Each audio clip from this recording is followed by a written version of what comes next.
Oh no, I forgot to buy it, Madison said, and then started laughing as if she found it amusing. Jacob joined in with the laughter. Their reactions were like something out of a comedian. But this was no sketch.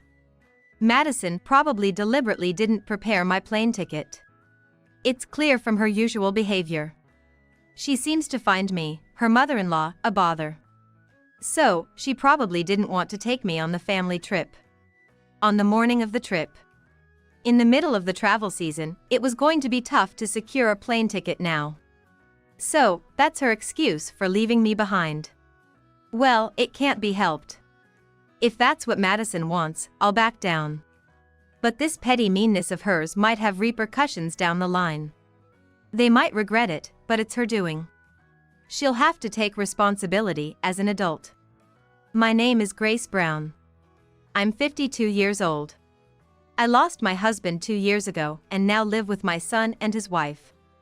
Jacob, my son, is hardworking and got a job at a major company after graduating from a prestigious university. Then he met Madison, got married, and they had a son, Tom. It's a picture-perfect life. However, I'm not part of my son's life plan. My daughter-in-law, Madison, blatantly treats me as a nuisance, and Jacob just goes along with whatever she says. You should work too. As soon as she enters the room, Madison says this with her arms crossed. Can't you at least earn your own living expenses and help support the family? But, with Jacob's income, I don't really need to work. Jacob is still young, at 29, but he's already seen as a promising employee. His income is stable. However, Madison completely dismisses my argument. Don't you think it's shameful to rely entirely on your son's income for food, clothing, and the house you live in?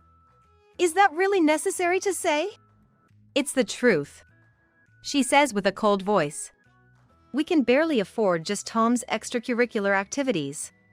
It sounds like she's making a reasonable argument. But I know the truth. Madison splurges on designer bags and cosmetics, straining our finances. All right, I understand. Realizing that arguing was futile, I contacted an old acquaintance that day to ask for a job. I wanted to return to work as a part-timer at the company where I worked when I was young. As soon as I went back to work, Madison's whims only increased.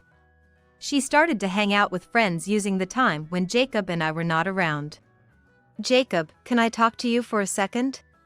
What's up, Mom? I had brought up my concerns to Jacob just once before. Madison had gradually been coming home later and was starting to forget about household chores. Laundry would be left hanging even in the evening, and dinner wouldn't be ready. There were aspects I just couldn't cover anymore. Could you talk to Madison? At least ask her to properly do the household chores. It's probably pointless if I say it. All right. Jacob nodded then, but it seemed like he never actually spoke to her. Or maybe Madison talked her way out of it. Either way, Madison's behavior didn't improve. The one who felt sorry was Tom. I'm hungry. Just wait a bit, I'll make something you can eat. When Tom came back from school, he was in a situation where he couldn't even have dinner, let alone a snack. I was out working until the last minute, too. Even if I started cooking dinner as soon as I got home, dinner time inevitably got pushed back. Grandma, I want to eat pasta. All right. Let's have pasta tonight then. Yeah. Despite it all, Tom never blamed anyone. He didn't complain about the late dinners, and he honestly ate whatever I cooked. Grandma's food is delicious. I'm glad. I petted Tom's head as he happily munched on pasta, feeling relieved. Tom looks like his father, reminding me of Jacob when he was young. Jacob used to love the pasta I made, too.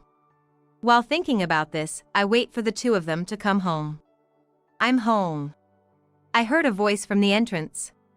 Madison walked into the living room. In her hands, she carried shopping bags with brand logos on them. Welcome back, Madison. Jacob, who had come home from work earlier, casually greeted her. It seemed Jacob was rather proud of his wife's extravagant spending. He felt fulfilled as a man for being able to provide his wife with a life of luxury. Feeling this from his profile, I sighed. I wonder what Madison and Jacob think about Tom. Both of you. After dinner, as Tom went back to his room, I seized the moment to speak up. What is it? Tom feels lonely every day when he comes back from school. You, as his parents, should properly welcome him home. About that, you see. Mesmerized by her new bag, Madison spoke. Her tone was casual, as if it were an afterthought. His teacher said with Tom's current grades, he won't get into a good middle school. So, we were thinking of increasing his private tutoring hours. If you push him too hard, Tom is going to collapse. I exclaimed almost like a scream. Tell Jacob too. Do not push the boy too hard. I leave Tom's education up to Madison. Jacob's gaze was fixed on the TV program as he answered. If Madison says so, then I think that's fine too. Jacob! What was he thinking? Jacob had always lacked a sense of independence. During his school days, that was treated as a virtue. He was the kid who listened well to teachers and parents. Now, it seems like he's just following Madison. Jacob, you're his parent too. Quit nagging. The parents have agreed it's okay. Can't you just be quiet, Mom? Exactly. Jacob and Madison together dismissed my words. But just as I was about to say more, I heard footsteps. Tom had come back. Tom. It's okay, Grandma. I'll work hard on my studies. You're such a good boy, Tom. Madison smiled at Tom. He bravely nodded back at his mother. True to his word, Tom started private tutoring sessions. It was an obviously unsustainable schedule. Soon, Tom fell ill. Tom looked feeling bad in the morning. His face clearly showed he had a fever. Tom, you should stay home from school today. Don't make decisions on your own. Madison snapped back, irritated, but I stood my ground. He has a fever. He needs to rest. So, don't tell me what to do about my son. Her hysterical voice cut off. Jacob came in with a cheerful voice, saying, I got some time off. Starting today, I'm on vacation. This weekend, we're going on a family trip. Really? Madison's mood instantly changed to a smile. Her stance shifted dramatically. Then we need to get that fever down. I'll have him skip school, so please take Tom to the doctor. What? Just moments ago, she insisted he go to school. Now, she's saying to skip school and go to the doctor instead. Confused but prepared, I got ready to take Tom to the hospital. Regardless of the reason, it's good that Tom can skip school. And I can take him to the hospital. Sorry, Grandma. It's all right. Let's go to the hospital together. Yeah. After nodding, Tom muttered to himself. I hate bitter medicine. Then we'll ask the doctor for medicine that isn't bitter. Really? Tom finally showed a childlike expression. His eyes were sparkling. Is there such a thing as sweet medicine? There must be. Let's ask the doctor about it, okay? Yeah. Holding the innocently smiling Tom's hand, I got into the car driven by Jacob. When we arrived at the hospital parking lot, Jacob said, I don't want to catch a cold either, so I won't go inside the hospital. That's so heartless. I protested, but Jacob didn't pay any attention. He didn't get out of the car finally, so I reluctantly led Tom to the reception. The hospital was fairly busy. Everyone looked somewhat unwell, and it was painful. Then, it happened. Help! Are you okay? An elderly person sitting next to us suddenly clutched their head in pain. Though I was panicked, I managed to call a nurse. Over here! Someone has collapsed and looks in pain. This is serious. The nurse who responded also looked pale. It was a dangerous situation. Is he going to be okay? He'll be fine. The doctor will take care of him. Holding the anxious Tom's hand, I reassured him. Inwardly, I wasn't sure what would happen. I wondered if the elderly person would be saved.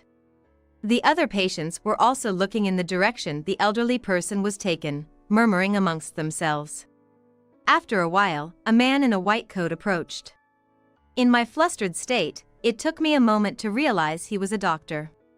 "Good job, Mrs. Brown." "What?" Looking puzzled, the doctor explained the situation to me. "That patient might not have survived if the treatment had been delayed. Thanks to you calling the nurse, the patient was saved." "Oh, it was nothing." I thought it wasn't something to be thanked for. Helping someone in trouble should be natural. Yet, the doctor and the patients looked at me as if I was some kind of hero. "Please, stop it." Feeling embarrassed, I looked down. Peeking at my face, Tom said happily, "Grandma, you're amazing." "Do you think so?" "Yes, you were splendid." The doctor's words, as if to emphasize, were followed by applause from the patients.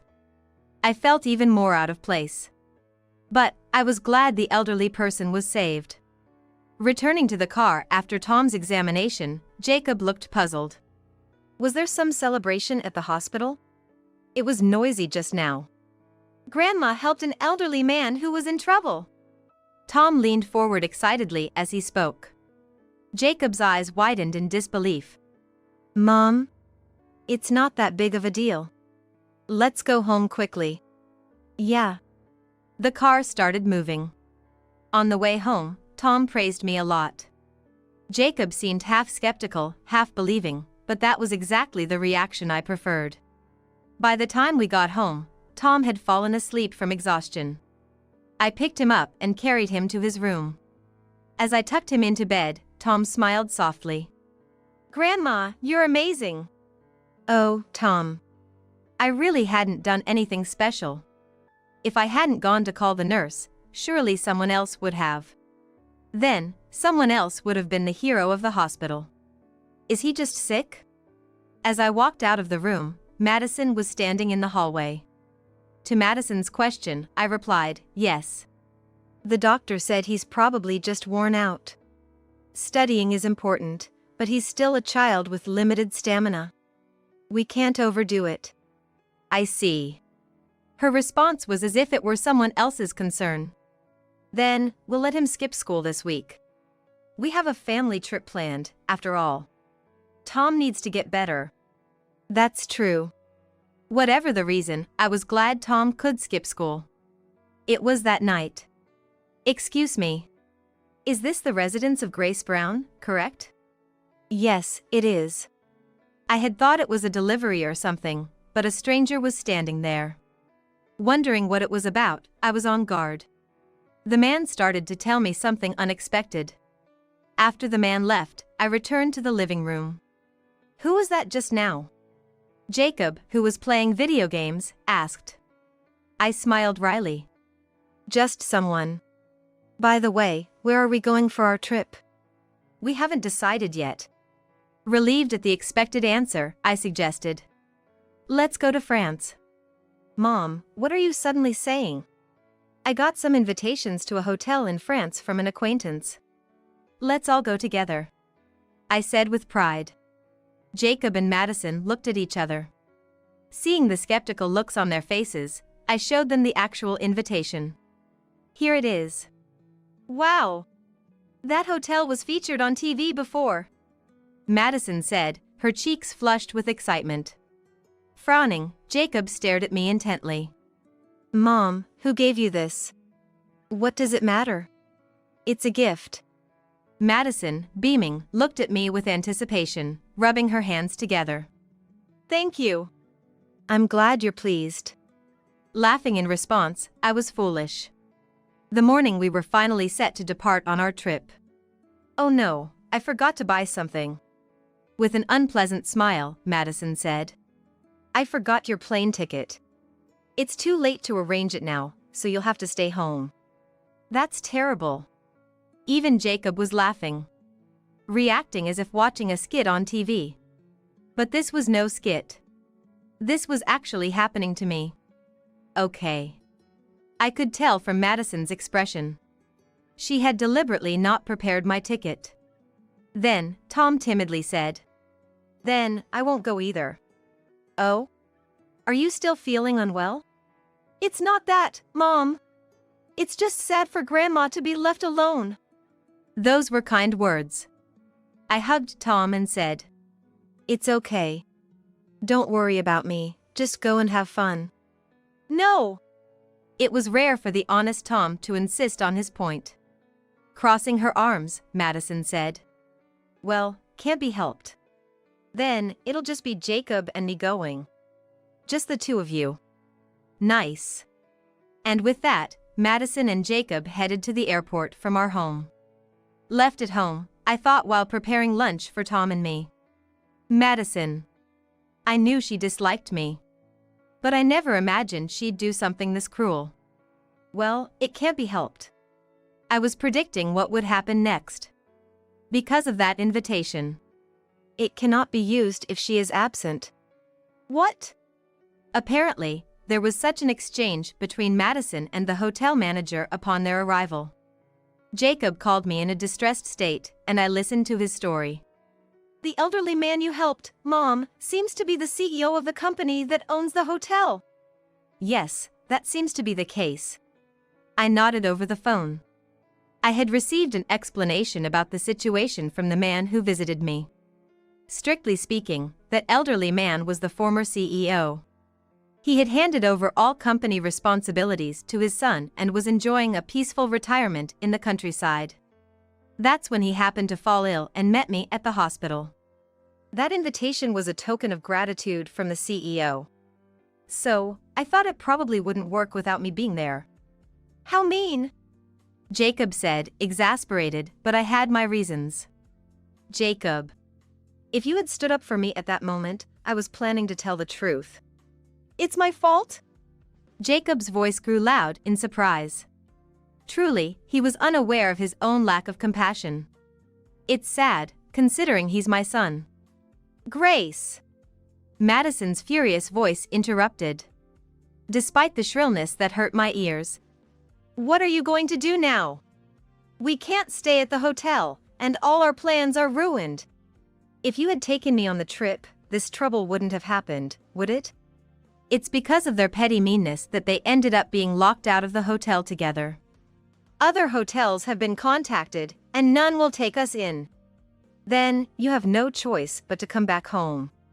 You're joking. Madison raised a distressed voice as if she were the victim. Spending so much money to come to France, we cannot just go back home. I wouldn't recommend sleeping outside.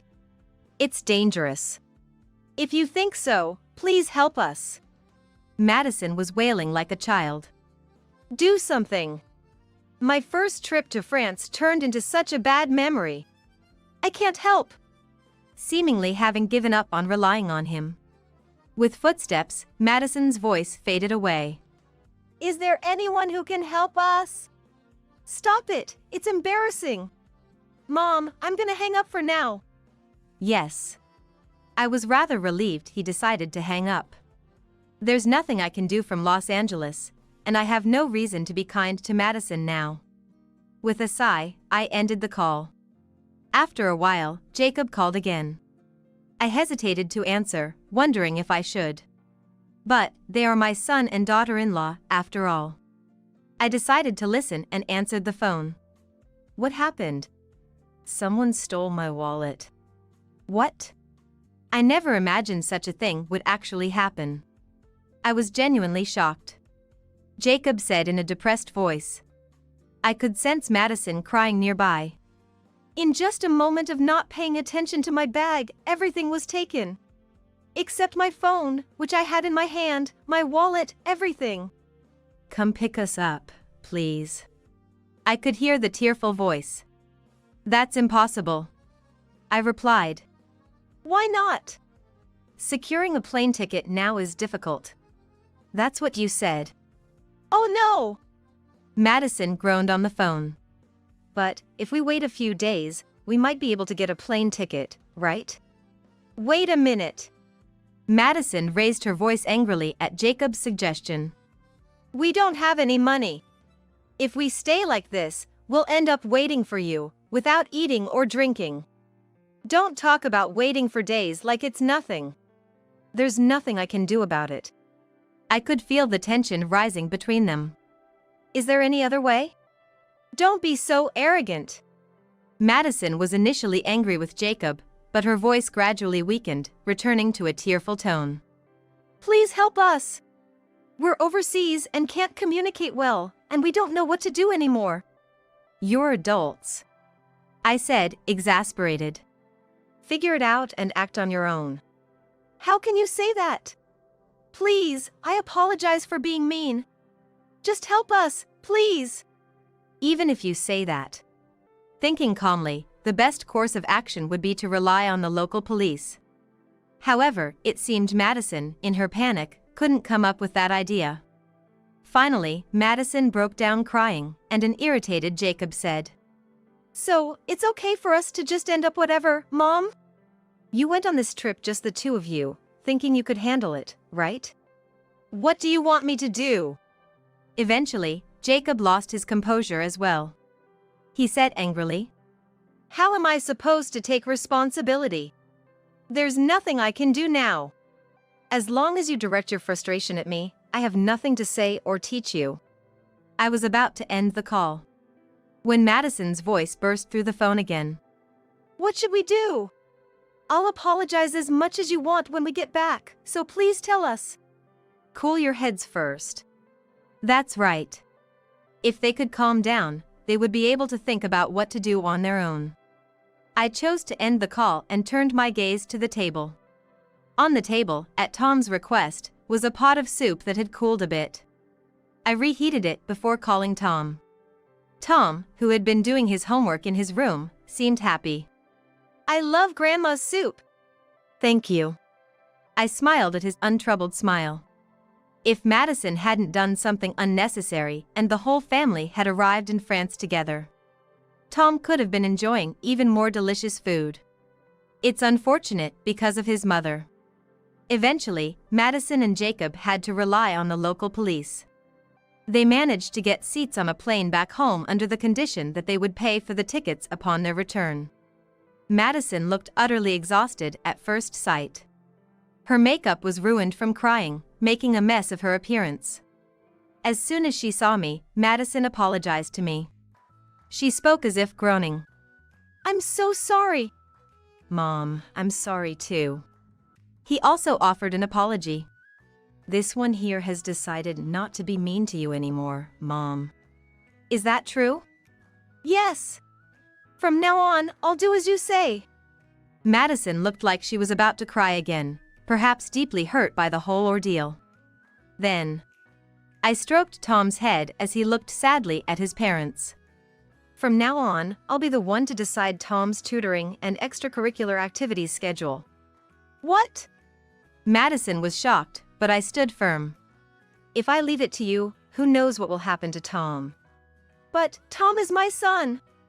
Then act like a mother. I snapped firmly. Madison shivered, looking frightened. Seeing that, I continued. From now on, buying luxury bags and hanging out with friends late into the night are banned. You will learn to be a regular housewife and manage household chores. I crossed my arms after saying so. Honestly, these were words I didn't want to say. If you can't do that, you'll have to leave this house. No way! Hey, Mom, isn't that a bit too much? Both of them reacted as expected. But this was necessary for Tom's sake. I spent time at home with Tom while the two of them were away. That's when I came to understand. Jacob, you can't take care of Tom, can you? Well, it's true, but... If so, the mother needs to be responsible. If Madison can't do that, we need to find someone else who can take care of Tom. I'll be responsible, Madison said while blowing her nose with a tissue. It looked like a scolded elementary school student. I'll take responsibility. So please, don't talk about divorce. Please. All right. I thought to myself. If she's begging and crying like this, it must have been a good lesson for her. I was too optimistic. I'm home. Madison. Less than a month later, Madison started breaking curfew and going out again. Weren't you supposed to have reflected on your actions? I did. That's why I'm coming home earlier than before, and I've cut down on shopping," she said nonchalantly, laughing. This was hopeless. I decided to have Jacob prepare the divorce papers. "I don't want that." As expected, Jacob protested. But I had anticipated that much. "Even after seeing this? What? What is this?" Looking at the photos spread on the table, Jacob's face twisted. They were photos of Madison cheating. Call it a woman's intuition or whatever. I had a hunch. So, I secretly hired a detective. These photos came with the report. "Even with this, you don't want to divorce Madison?" "Well, that's..." Jacob hesitated. After all, Madison was cavorting with multiple men. From their attire, they might even be nightclubs or something similar. "She was doing this when I wasn't looking?" Jacob muttered, his shoulders trembling. "So, what will you do? Divorce Madison?" When I asked, Jacob slowly turned to me. Anger was evident in his eyes. "I'll divorce her, Mom." "I see. So, the household will dissolve then?" "Dissolve?" Jacob looked puzzled, tilting his head. I nodded and said, "I'm leaving this house too." "What?" Jacob exclaimed, taken aback. "But I had been considering this for a long time. I wonder if you two can't become independent because I'm here. So, I thought we might try living separately from now on." "But, Mom, that's troublesome." Jacob hastily clung to me. Despite being much taller than me, he looked smaller because he was kneeling on the floor. "I can't do household chores, and what about Tom?" "I'll take Tom with me." "What?" Again, Jacob was surprised. Truly, he had no interest in my actions or thoughts. I had been looking for an apartment to move into for a while now. But Jacob had been completely unaware. "Aren't you my mother? Can a mother abandon her son? Before that, aren't you Tom's father? Have you ever acted fatherly?" "Well, that's..." If he demands motherly behavior from me, Jacob should start acting like a father to Tom. Both you and Madison are failures as parents. "Mom, wait. Give me another chance. I'll get it together, remarry a decent woman, and we can be a family again." Jacob always proposes what's convenient for him. "Anyway, I'll divorce Madison. We'll talk after that." "No, I've already decided." "Mom." In response to his pleading voice, I turned away. The moving arrangements are already made. Choosing a place relatively close wasn't for Jacob and Madison's sake. It was solely to ensure Tom wouldn't have to change schools. That day, when Madison returned home late as usual, Jacob confronted her with the divorce papers, turning her face pale. "You're joking, right? You're the one joking around, dating with who knows how many men." Jacob was furious, but from my perspective, both were making childish arguments. I couldn't bear the burden of the two of them anymore. So, I decided to say goodbye to both of them. "You can't just spring a divorce on me. I have no savings. How am I supposed to live? I can't even do household chores. What am I going to do from now on?" While listening to their desperate voices, I left them. Later, Jacob lost his job for being untidy, far from considering remarriage. "How do you use a washing machine? I don't even know how to iron." That's probably why he couldn't even wash his clothes. A suit full of wrinkles and stains indeed looks bad. It negatively affected the company's image. Meanwhile, it turned out Madison had been borrowing money from friends to fund her outings. They counted on Jacob's income, which quickly led her into a financial deadlock.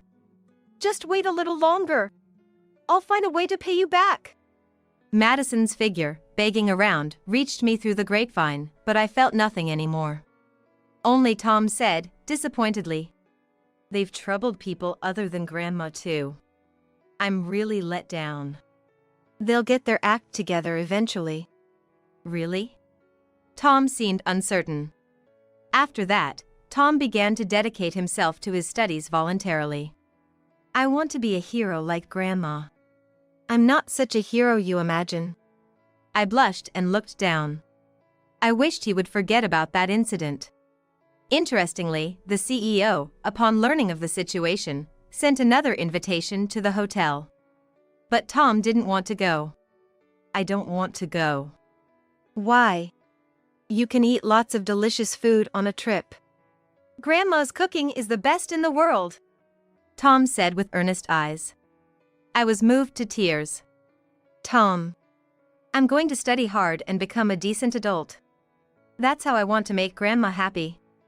It was a mature resolve for an elementary school student. Yet, I thought, taking detours is also necessary to become a decent person. Is that so? Yes. If you only study, your heart won't grow. If you play too much, you'll end up like your mother, but studying alone isn't good either. When I explained this, Tom pursed his lips. It's difficult. Let's learn little by little. After all, his journey was just beginning.